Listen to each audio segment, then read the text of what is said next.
خاوتي خواتاتي اهلا وسهلا مرحبا بكم يا جماعة الخير صباح الخير عليكم بونجور tout le monde دازو الفلاون والسلام عليكم.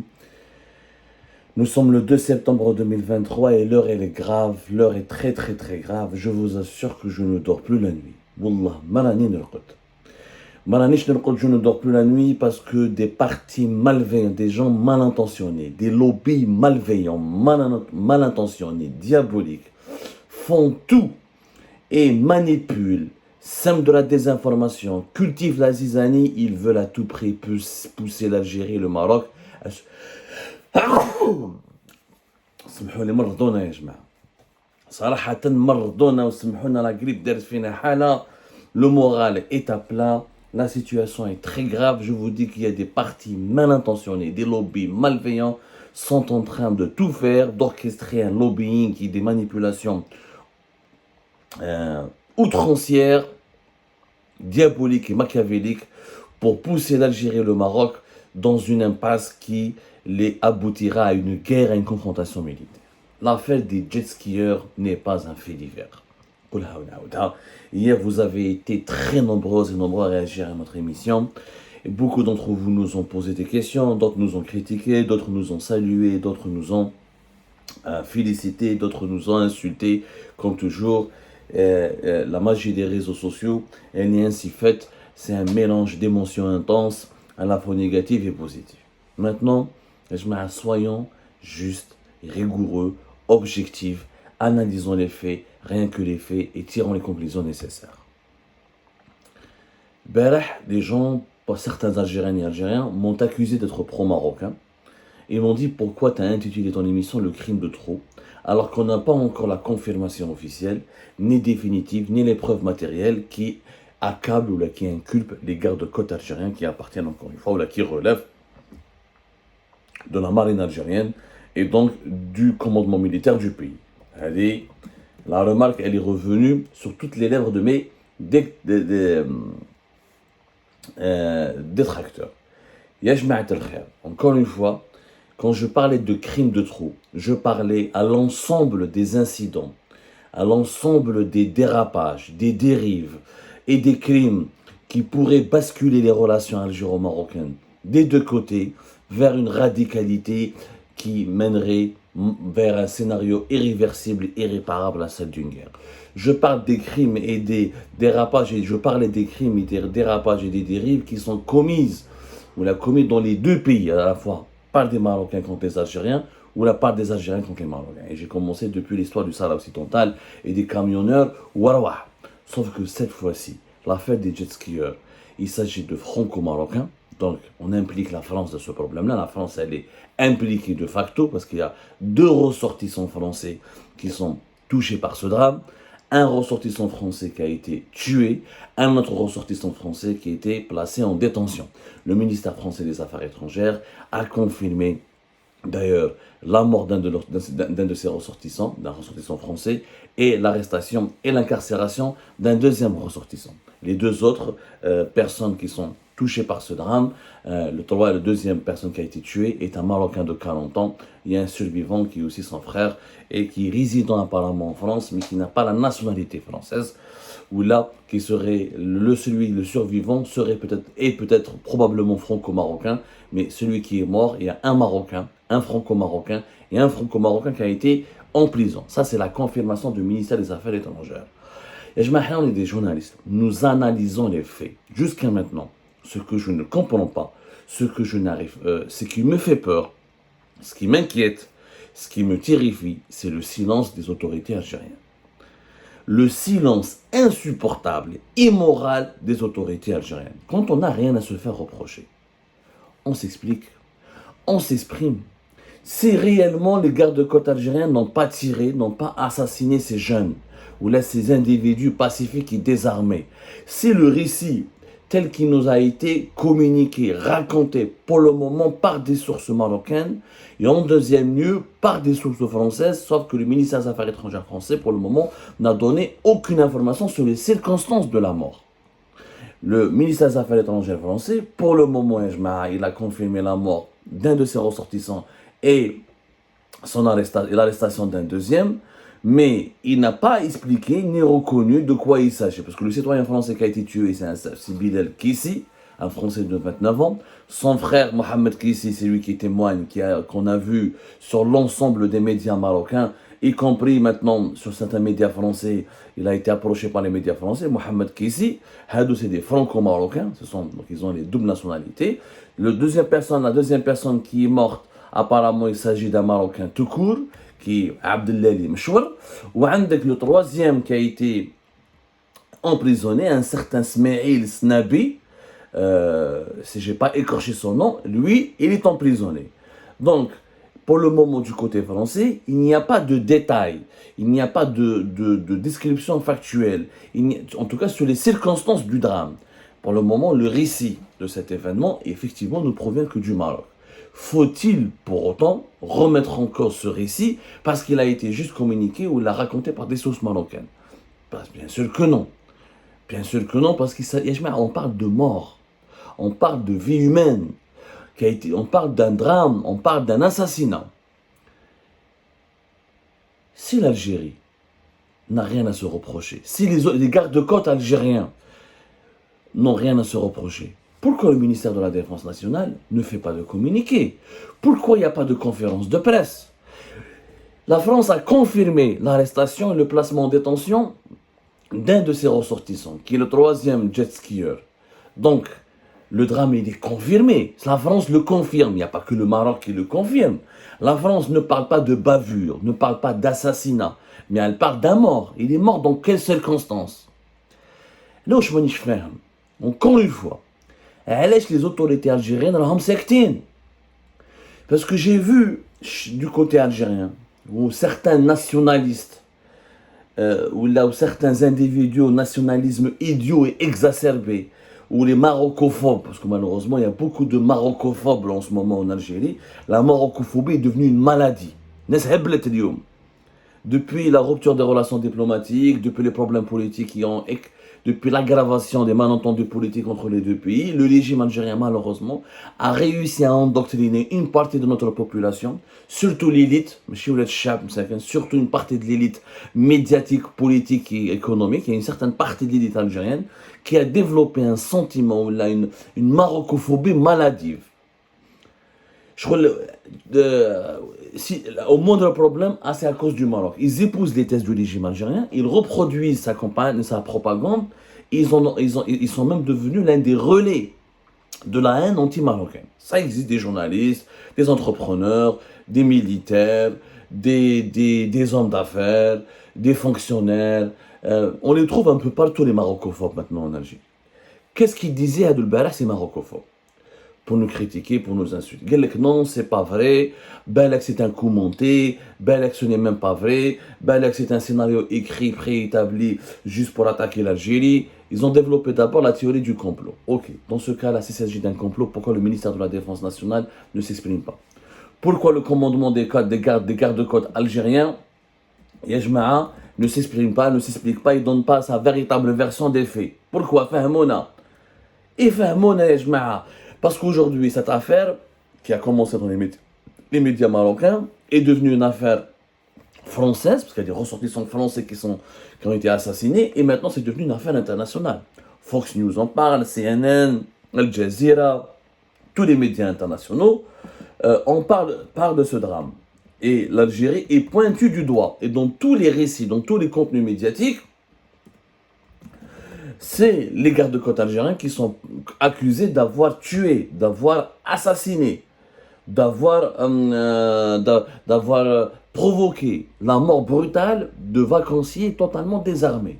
Donc face à ces accusations très graves, je dis bien face à ces accusations très graves, le ministère de la Défense nationale devra défendre son honneur, devra défendre sa crédibilité, devra défendre l'intégrité morale de l'État algérien. Et on ne peut pas se laisser faire. Le monde entier t'accuse d'avoir tué des innocents et il te fait passer pour un assassin et toi tu te tais. Quand on est silencieux, ça veut dire qu'on cautionne. Ça veut dire qu'on a des choses à se faire reprocher. Et qu'on n'a pas de preuves, qu'on n'a pas d'arguments pour contredire et pour se défendre. C'est comme ça qu'on interprète. Je suis désolé, je ne vois pas une autre explication que celle-là. Sinon, le commandement des forces navales algériennes, encore une fois, les gardes-côtes, ils auraient pu s'exprimer, faire une conférence de presse, au moins communiquer, etc. Le service national de garde-côtes a toutes les prérogatives pour effectivement surveiller le territoire national, les côtes, les 1200 km et quelques de côtes que nous avons, ainsi que l'espace maritime national. Mais en aucun cas, on ne peut tuer des gens qui sont désarmés et pacifiques et qui ne représentent pas un danger pour la sécurité nationale du pays. En aucun cas. Il s'agit d'une bavure. Une telle bavure, elle déshonore l'Algérie. Quand on enlève la vie à un être humain, c'est un crime qui est atroce. Rana, dans la criminalité la plus abominable. Donc que tu sois maroccophobe, ou que tu détestes les Marocains, que tu sois un raciste ou un xénophobe, tu ne peux pas ne pas voir, ne pas toucher par la douleur de leur famille et de ne pas toucher par la disparition de ces... C'est des pères de famille. Qui a deux filles, qui a un garçon de 5 ans. Et nous sommes des êtres humains. Les Algériens, on n'est pas des monstres. C'est pas parce que mon pays a un problème avec les autorités marocaines que je dois applaudir, ou que je ne dois pas pleurer, ou que je ne dois pas ressentir le chagrin d'une famille qui a perdu des innocents. Ce sont des innocents. Maintenant, à la théorie du complot, je crois encore une fois qu'il n'y a pas de complot pour la simple raison que la France a confirmé l'arrestation et l'emprisonnement d'un individu, Smaïl Snabi, je n'oublie comment il s'appelle, le troisième jet skieur, et qui se trouve en Algérie. Donc il a été arrêté par les autorités algériennes. On ne peut pas dire qu'il n'a pas été arrêté par les autorités. Smaïl quelque chose, j'ai oublié comment il s'appelle. Smaïl Snabi, ou le Smaïl Snab, voilà. Smaïl Snab. Il est en Algérie, c'est un franco-marocain. Il y a un mort qui a été confirmé par la France. Reste, les circonstances ne peuvent être déterminées que par les gardes-côtes algériens qui doivent rompre leur silence. Les autres arguments qui ont été développés par la webosphère, par la maroco-phobosphère algérienne, ou là par la sphère complotiste algérienne. Il est possible que ce soit une attaque. Que les jet skieurs auraient été des espions, ou français ou marocains, qu'ils avaient des armes avec eux et ils ont violé l'espace maritime algérien pour exécuter une mission d'espionnage. Ils font référence, en utilisant cet argument, à un scénario d'une attaque qui a été perpétrée en Ukraine, je crois que cette année, 2023-2022, en utilisant des jet skis. Les Ukrainiens ont utilisé des jet skis dans une opération militaire contre la Russie ou contre un bateau russe. Ça s'est passé, je crois, en 2023 ou en 2022. Dans ce cas-là, c'est vraiment le cas. Si les jet skieurs étaient des espions, alors pourquoi l'Algérie, encore une fois, ne s'exprime pas? Pourquoi on ne ramène pas l'espion qui a été mis en prison? On le présente à la télé qui m'a dit à vous, voilà c'est un espion, voilà ce que nous avons arrêté avec lui.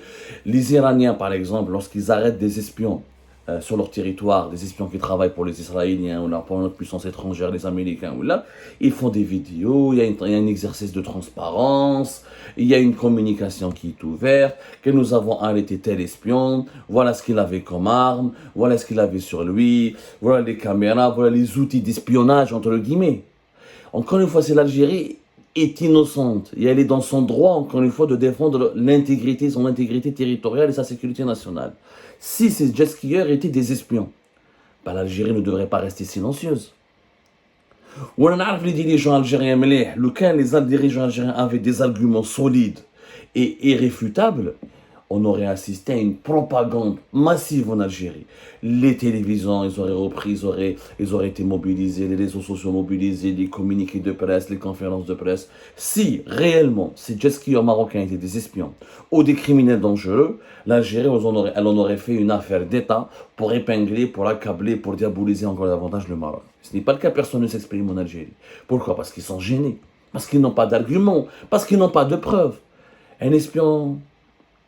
Voilà les preuves d'espionnage. Ils voulaient espionner quoi?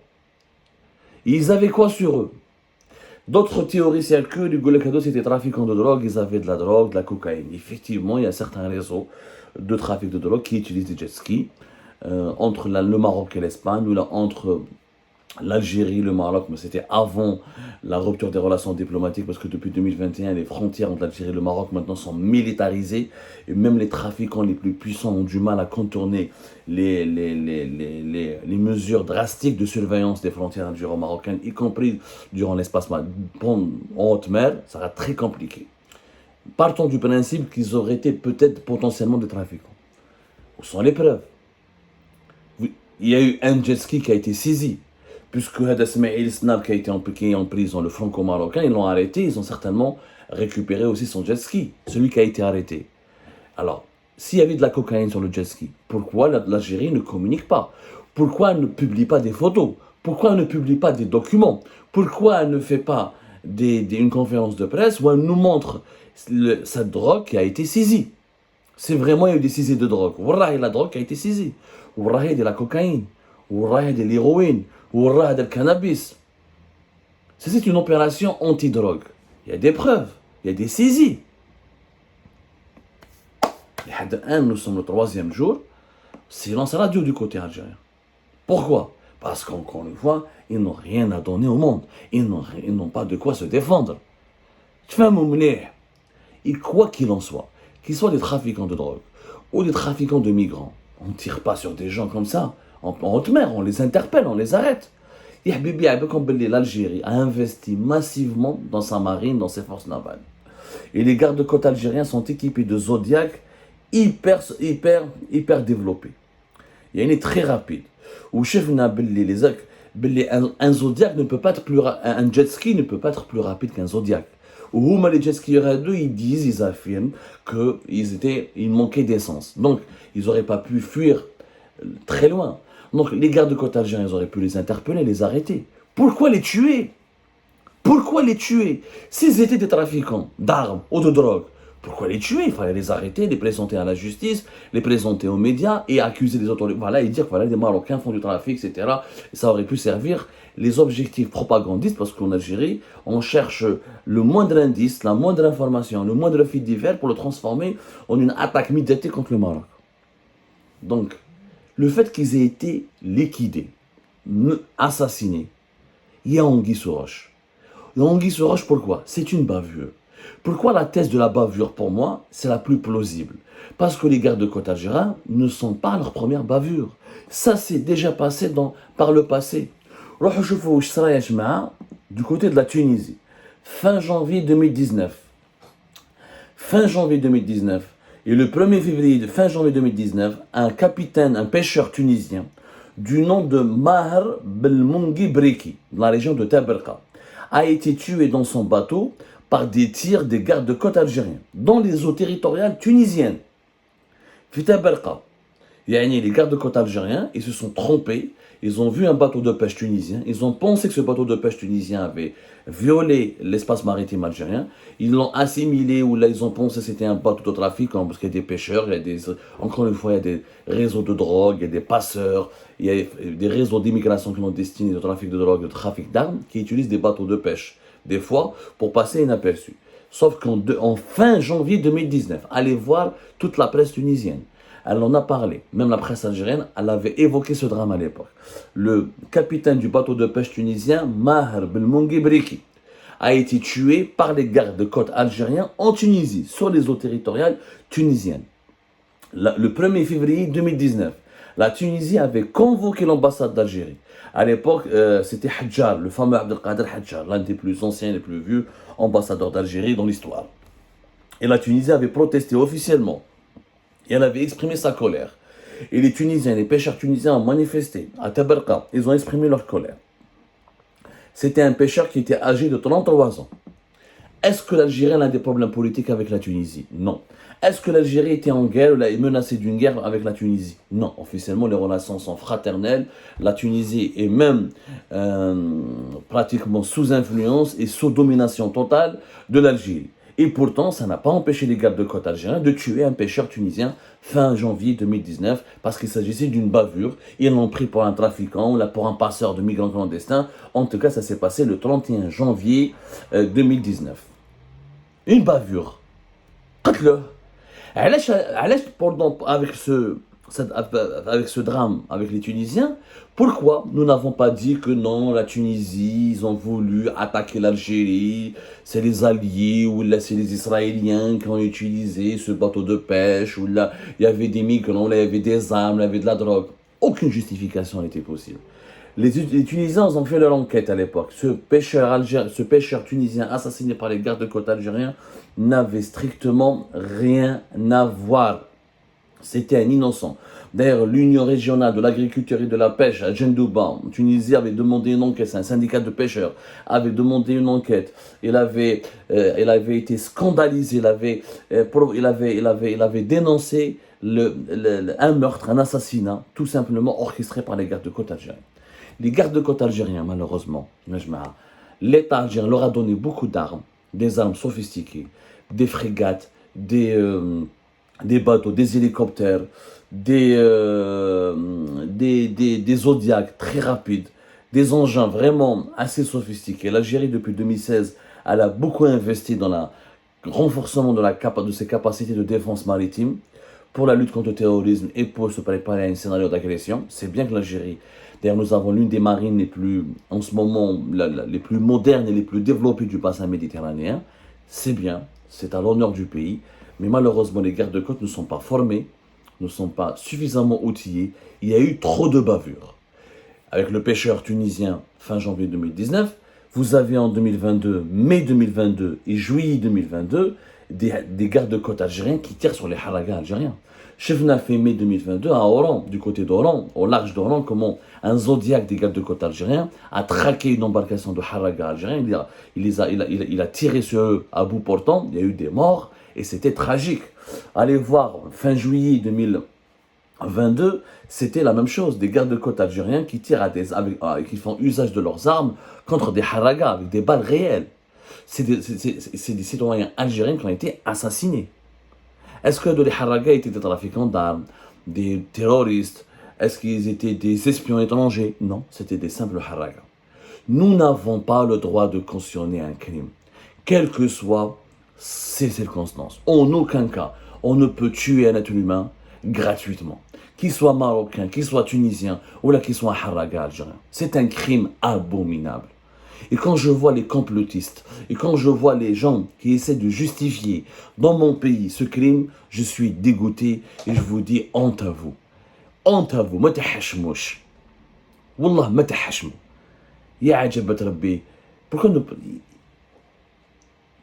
Il fallait juste les arrêter, il fallait les arrêter, les emmener devant un tribunal, les emmener devant une brigade de la gendarmerie, les soumettre à des enquêtes.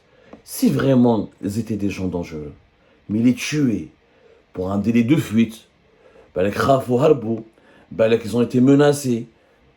La peur, elle provoque des comportements humains imprévisibles et tout à fait légitimes. Celui qui a peur, harb, mais pour les tuer, tirer sur eux, c'est impardonnable. Et le silence incompréhensible et moral des autorités algériennes, de l'État algérien, déshonore notre pays. Déshonore notre pays. J'invite le ministère des Affaires étrangères, j'invite surtout le ministère de la Défense nationale à faire un communiqué, à expliquer les circonstances de cette mort. Et s'il y a une bavure, à présenter ses excuses. Qui m'a ça la Tunisie? Il faut présenter ses excuses. Bon, je ne sais pas, avec le pêcheur tunisien, je n'ai pas remarqué que les autorités algériennes avaient présenté des excuses. Mais là, il s'agit quand même d'une affaire qui a pris une tournure internationale. Au moment où il y a de fortes tensions géopolitiques entre l'Algérie et le Maroc. Ne donnons pas raison à celles et ceux qui veulent amener le Maroc et l'Algérie à entrer en guerre.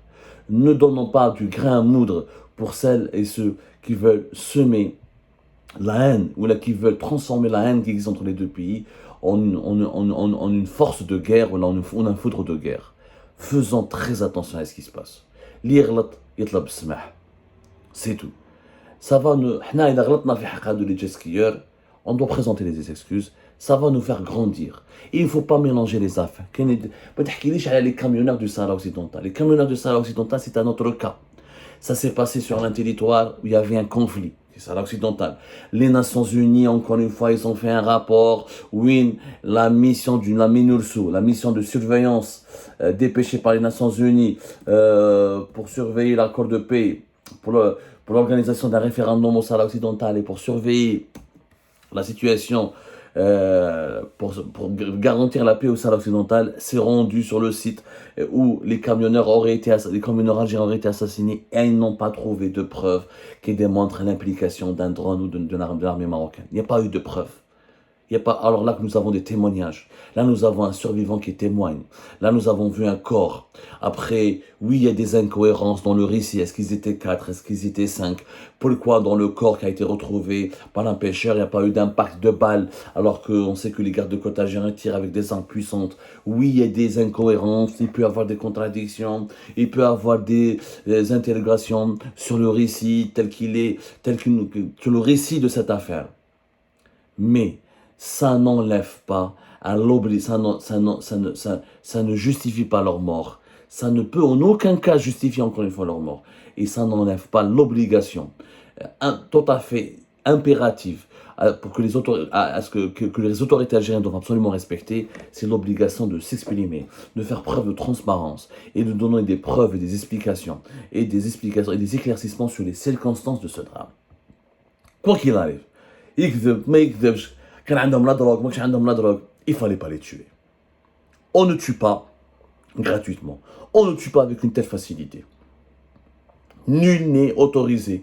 Aucun État ne peut exécuter un ressortissant étranger qui se trouve sur ses eaux territoriales de façon malencontreuse. Même s'il a délibérément violé l'espace maritime, on ne peut pas tuer froidement et sommairement.